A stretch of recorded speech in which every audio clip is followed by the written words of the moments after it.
Buenas noches, bienvenidos a Cosechas y Negocios.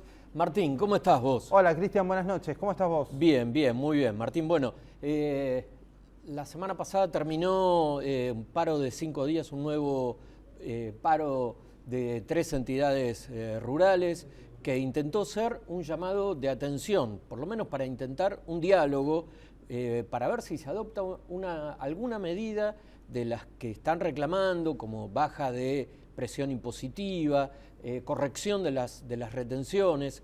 Es improbable, la verdad que ya faltando tan poco tiempo para que el gobierno termine su mandato, es improbable que suceda esto. Pero el problema es que esta medida de fuerza que se acompañó con en algunos casos cortes de rutas, asambleas, lo que nos está diciendo es de la situación desesperante de muchos productores, sobre todo en el norte del país, en Salta, en Chaco, en Tucumán. Ocurre también en muchas economías regionales, y a corto plazo no parece haber una solución a este tema. O sea, la protesta en algún punto para vos tuvo un peso simbólico fuerte, económico también, pero no estás viendo que pueda causar alguna repercusión o alguna reacción de parte del gobierno en el corto plazo. No. Quizás no tuvo impacto económico tan grande porque se combinó con las inundaciones. Hay 4 millones de hectáreas afectadas por las lluvias.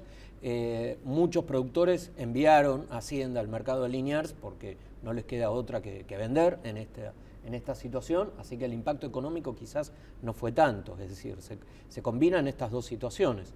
Pero bueno, lo que queda también es como mensaje para el próximo gobierno que el agro está en una situación de crisis muy delicada y si no toman alguna medida diferente, bueno, de por sí los dólares que puede aportar el agro, genuinos, porque son bienes por exportación, es decir, que no es endeudamiento, el próximo gobierno no los va a tener enseguida, de inmediato. Va a tener que esperar probablemente hasta el 2017. O sea que ya se perdió un tiempo precioso, un tiempo bastante útil como para hacer las correcciones necesarias. Así que, bueno, si el próximo gobierno no toma medidas para corregir esta situación, la situación puede ser más delicada. Bueno, el campo entonces le hizo saber a los, me parece, 3 principales candidatos presidenciales, a Daniel Scioli, a Mauricio Macri, a Sergio Massa, que es un actor clave en la economía y que se lo necesita en un estado medianamente robusto para poder ser la usina de dólares. Le guste o no le guste a mucha gente, el campo es el principal sector exportador del país, y si hay una coincidencia, que pareciera que la hay, en que la Argentina necesita divisas para volver a crecer, no queda otra, por cómo está la Argentina y cómo es la Argentina hoy, que mirar al campo. Así que y además generador de empleo, de actividad económica en el interior. Yo lo puse en términos de divisas porque me parece que Claro, lo que vos decís, por supuesto, la generación de empleo y cómo motorizan las economías provinciales es algo muy evidente, pero a veces en las ciudades, en Buenos Aires, en Gran Buenos Aires, tenemos la mirada, ¿viste?, ombliguista, de bueno, eso pasa en otro lado, entonces no le damos tanta importancia. Pero el tema del problema de divisas que tenemos, eso lo puede percibir cualquiera. A lo mejor la gente no llega a percibir que el campo genera empleo, tecnología, todo un montón de beneficios para el país, pero sí se da cuenta que tenemos un problema de divisas, y a esa gente hay que decirle, si le preocupa el problema de divisas, si le preocupa el dólar, el peso, el ahorro, y mira el campo, porque el campo va a ser el único sector por el cual se puede empezar a salir del problema de divisas, entre otros, hay muchos otros problemas. Exacto. Bueno, dicho esto, estamos muy contentos de tener con nosotros a Claudio Saboya. Claudio escribió un libro, Claudio escribió Espiados, cómo controla el gobierno a todos los argentinos infiltrados, espías y escuchas, la guerra por la información clandestina. Buenas noches, Claudio, ¿cómo estás? Hola Martín, hola Cristian, buenas noches. Gracias por invitarme. No, gracias a vos, Claudio. Bueno, voy a hacer una infidencia chiquitita, muy chiquitita. Voy a hacer una infidencia chiquitita. Claudio es compañero mío de trabajo, y lo que yo lo he visto trabajar estos últimos meses, venir a trabajar ¿Lo dejaste trabajar o lo molestaste? No, yo lo dejé trabajar. Hubo otra gente que no tanto. Claro. Pero vino a trabajar todo el día agotado, cansado. Su familia pobre lo bancó un montón. Así que un libro hecho con mucho esfuerzo y por lo que estuve viendo, muy, muy, muy buen libro. Muchas gracias. No lo leí todo, Claudio, leí un poquito. Ahora, la verdad que también es intrigante porque uno leía esta cosa de que Estados Unidos espía a sus ciudadanos y todo eso y parecía como una cosa lejana. Una cosa lejana. Bueno, pensá que las proporciones cada vez tienden a acortarse en muchas cosas, ¿no? En las distancias, en las economías, también en la cuestión de la vigilancia de las sociedades. Estados Unidos nos controla y nos controlaba y nos vigila a través de la NSA, etcétera, pero puertas adentro, y para también mi sorpresa mientras yo hacía este trabajo, mientras investigaba, comentábamos hace un ratito, me encontré con que el Estado argentino tiene un sistema de espionaje y vigilancia social muy desarrollado, integrado, y es sobre toda la gente. No es solamente sobre el fiscal Nisman, sobre Elisa Carrió, sobre los jueces federales, que es igual, o los empresarios poderosos, los empresarios del campo, eso te iba a decir. Los sindicalistas, opositores, todo eso existe, es despreciable, es ilegal, pero no termina ahí. Viste que los argentinos muchas veces tenemos esa cosa así, bueno, pero a mí no me pasa, y nos acostumbramos a cosas que son irregulares. Lo que encontré, un poco investigando para espiados, es que hay un sistema con los servicios de inteligencia de las Fuerzas Armadas, ilegal, las Fuerzas de Seguridad nacionales, las provinciales, que tuvieron ahora su último despliegue en Tucumán el lunes pasado, hace una semana. En este mismo momento, en esta misma hora, se estaba concentrando la gente en la Plaza de la Independencia y salieron los de la D2, Policía Provincial, sus agentes de inteligencia, a reprimir. Eso mismo también se está replicando con otros organismos que están creados para otras funciones y que en los últimos años se entregaron al espionaje de la sociedad. El más grande es la AFIP, porque es un organismo muy poderoso que está en todo el país y que maneja una información muy sensible, cada vez más compleja, cada vez con más regímenes informativos obligatorios. Tiene un sistema informático, yo cuento ahí el momento en el que se lo muestran a Néstor Kirchner, el presidente, y el tipo se fascina y se sienta él en la computadora y empieza a buscar gente y a ver las propiedades que tenía, las cuentas bancarias. Para él era muy importante tener esa información a la hora de sentarse con alguien, con quien fuere. Pero eso cuesta pensar en a veces compararse con un país serio. Pero eso, no sé, España, no te digo Estados Unidos, España, Francia, Italia, ¿puede el primer ministro agarrar y sentarse en una computadora y poner el nombre de alguien que no le cae bien y saber...? Pero absolutamente no. Ustedes saben realmente mejor que yo que una declaración como la que hizo al pasar el ministro Axel Kicillof hace menos de 3 semanas, 15 días. Tengo la lista de... Medio enojado con un periodista, le dice, ¿querés que te muestre la lista del 1.000.000 de personas que aportan ganancias? Cuando todos sabemos que no solamente no la puede mostrar ni exhibir, por supuesto, sino que no la puede tener, no la puede conocer, por más ministro que sea. No es una información que puede cambiar de una oficina a la otra porque el Estado es así y yo puedo. No, señor. Un juez federal o un juez penal económico, para perseguir una causa, una investigación judicial, ¿sabe las cosas que tiene que presentar ante la AFIP para que le destraben el secreto fiscal? No puede decir, a mí deme el historial del señor Cristian Mira, quiero saber su tarjeta de crédito, quiero saber qué hace, qué no hace, si pagó, si paga ganancias, bienes personales, qué propiedades tiene, si tiene sociedades. No se puede, no se puede. Lo cual no implica que ese organismo sí tenga que tener esa información para ejercer la función que corresponde. Pero cuando vos lo ves, un poco lo que empezaba a contarles, que esto se replica en la unidad de investigación financiera, la UIF, que también es muy sensible, porque investiga lavado de dinero, entonces investiga. Está creada para eso, no lo investiga.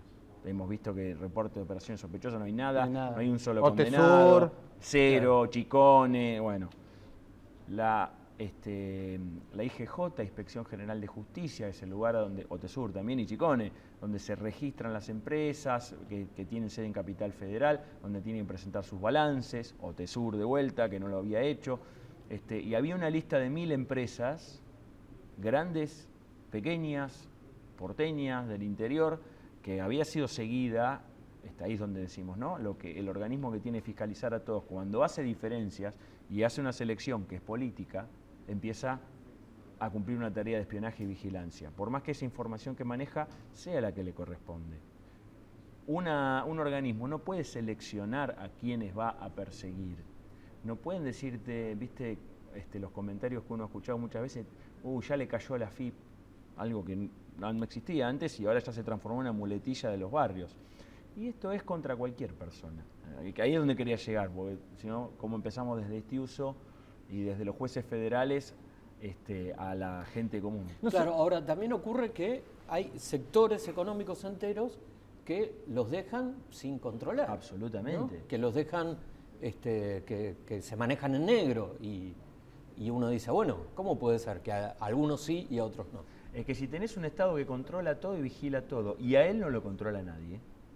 Cuando hablo de Estado, también es un eufemismo, porque acá no tenemos una estructura estatal fuerte, con sus controles internos, con sus 3 poderes funcionando a pleno. Lo que tenemos es un liderazgo unipersonal, casi familiar, con 3 o 4 personas de mucha confianza que tienen acceso a todo. Ni siquiera hay un partido de gobierno. ¿Cuál sería? El peronismo, más o menos, la cámpora, un poco más. Y esa gente tiene mucho poder. Entonces se empiezan a desdibujar muchos límites institucionales y se hace todo lo que se puede. Como hay capacidad instalada, como hay economía, como hay recursos humanos, como hay recursos tecnológicos, la tecnología en estos últimos años creció mucho y uno puede también hacer intervenciones telefónicas. Ahí contamos cuánto cuesta, unos $50.000 pesos por día, a alguna persona de la ex CIDE para agregar un número telefónico en una escucha. Cuando todo eso se puede hacer, se hace. Y por ahí, un comentario tuyo en este programa o por Twitter a cualquier persona hace que entres en el radar y alguien diga, a ver, esta persona, a ver qué pasa, tráeme la carpeta. Y ahí juntan toda esa información. Claudio, vamos a seguir conversando con vos, pero vamos a una pequeña pausa. Vamos a una pausa, ya volvemos, seguimos hablando.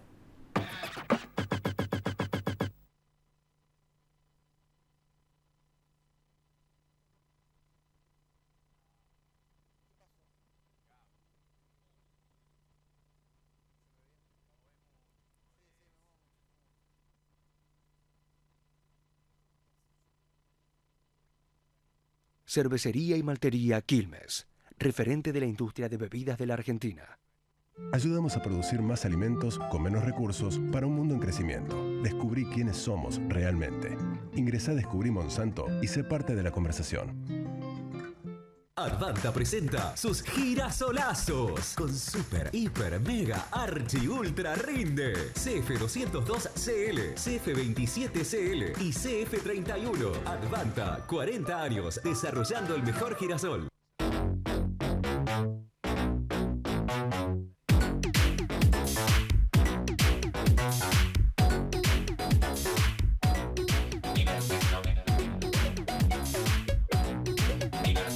Hay algunos que le ponen nombre a su auto. Por ejemplo, la nave, la naranja mecánica o el perla negra. Y nosotros le pusimos nombre a la manera de tener tu auto. Leasing, de Provincia Leasing. Porque, por ejemplo, por cada 1.000 pesos de su valor, pagas 19 pesos por mes. Acordate, Leasing es Provincia Leasing.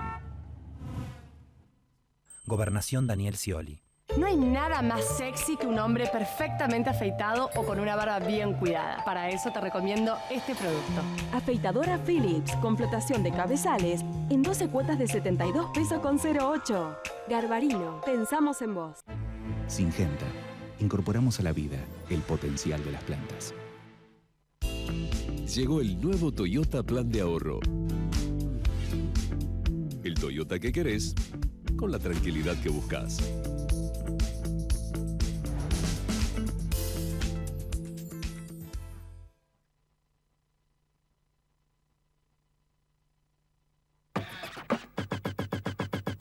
Seguimos en Cosechas y Negocios, estamos entrevistando a Claudio Saboya. Claudio es periodista, es escritor, escribió el libro Espiados sobre la inteligencia en la Argentina, voy a hacer otra pequeña digresión. Claudio, hace muchos años, me vas a corregir, 2007, 2008. ¿Qué año fue Claudio de Piccolotti? 2007. En 2007, escribió una investigación sobre Romina Piccolotti, que en ese momento era secretaria de Medio Ambiente. Fue una investigación que provocó mucha irritación al gobierno.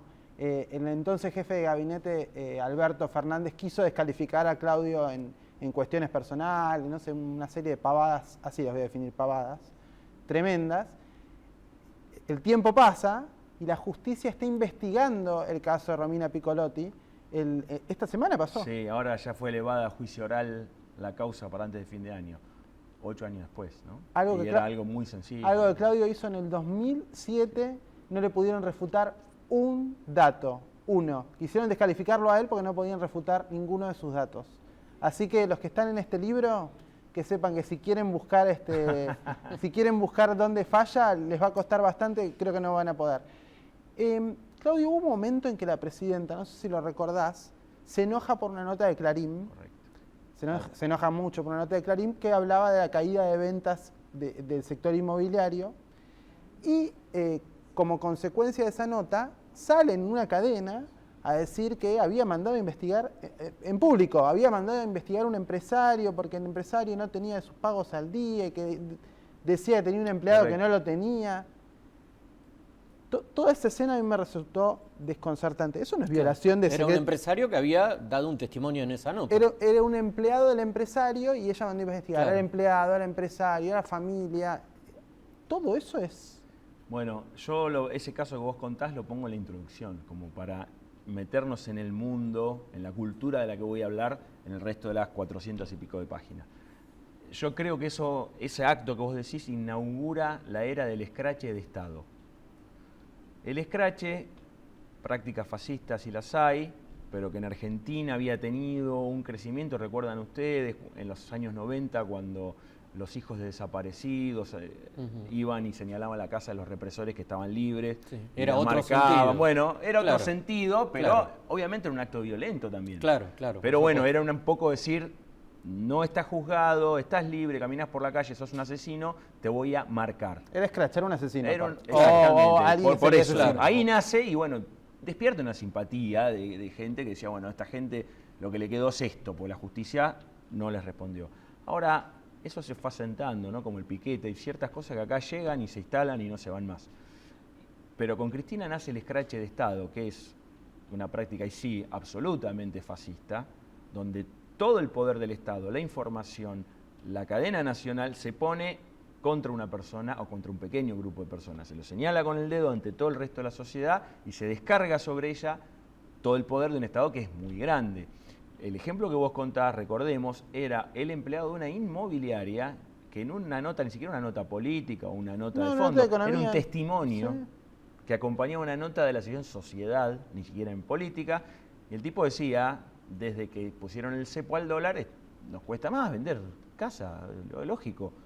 No era tampoco una cosa muy tremenda, eso fue un domingo. El lunes sale la presidenta con todo esto que contamos, la información que no debería ni tener, ni hacer pública, ni nada, y se lo tira por la cabeza. Poco tiempo después vino el abuelito Amarrete, que también con el tema del dólar. Acá hay un abuelito en Mar del Plata que le regaló a su nieto 10 dólares y no lo pudo comprar, y entonces se queja, pero ese abuelito no sé por qué no se fija en las cosas que debe.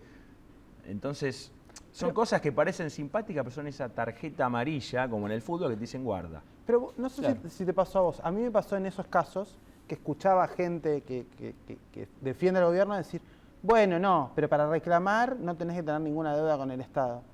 Más allá de que a mí me parecía aberrante, creo que puede reclamar cualquiera y en situación que sea, no era una deuda con el Estado, era violación del secreto fiscal por parte de la máxima autoridad del Estado. Hay una tendencia a justificar cosas fuertes y acá, bueno, esto puede pasar, no es tan grave, todos tenemos que pagar nuestros impuestos, los impuestos tienen que ir a donde tienen que ir y cada uno tiene que hacer lo que corresponde y para eso hay organismos ocupados de eso, justicia penal económica y justicia penal si es que hiciera falta.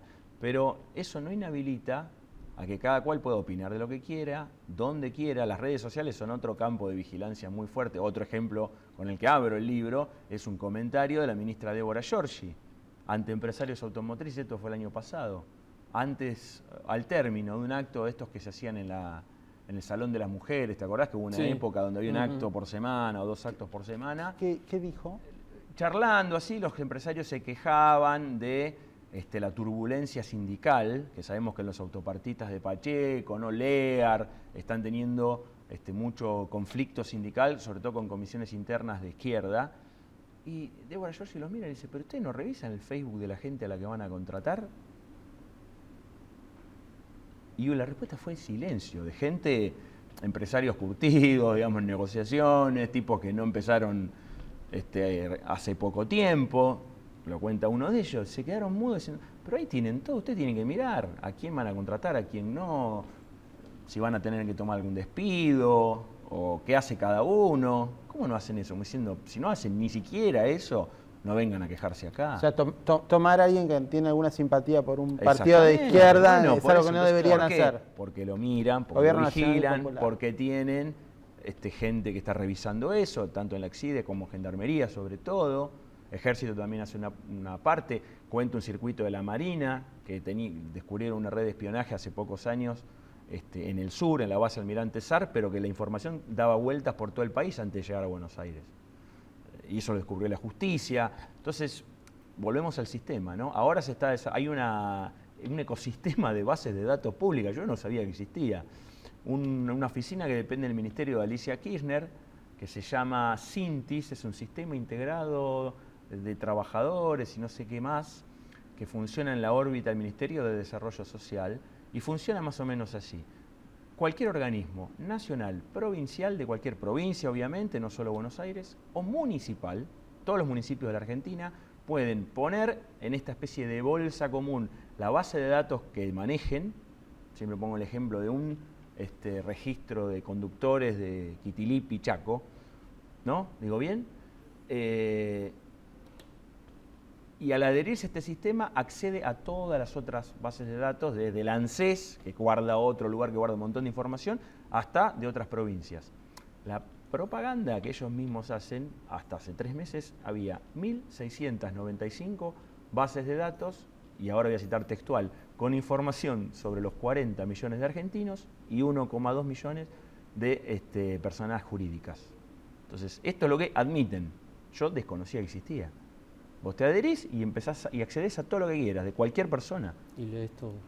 Ahora, entonces, Claudio, si eso no es un sistema, no sé lo que falta. Toda esta estructura que vos describís en el libro, digamos, lo que parece es que no cumple ningún objetivo de lo que se supone tendría que ser un servicio de inteligencia, seguridad, estar atentos ante delitos complejos como narcotráfico, terrorismo, o sea, todo da la impresión de que es al servicio de un proyecto político o de un interés económico. ¿Está todo concentrado o, digamos, cada sector de inteligencia a su vez tiene sus propios intereses? Digamos, hay como una privatización de la información que tienen. Absolutamente, es muy buena la pregunta porque describimos el sistema general, pero como esto es Argentina, debajo de eso empieza a haber el negocio personal, el cruce de intereses entre los distintos organismos que hacen inteligencia y los tipos que venden la información, porque saben que están sentados sobre datos que son muy sensibles para hacer negocios, para vendérselo a los chimenteros de la tele, porque vos tenés acceso a correos electrónicos. Hay una causa penal muy fuerte en un juzgado federal de San Isidro con ex empleados de la CIDE que traficaban ese tipo de información, colegas nuestros procesados.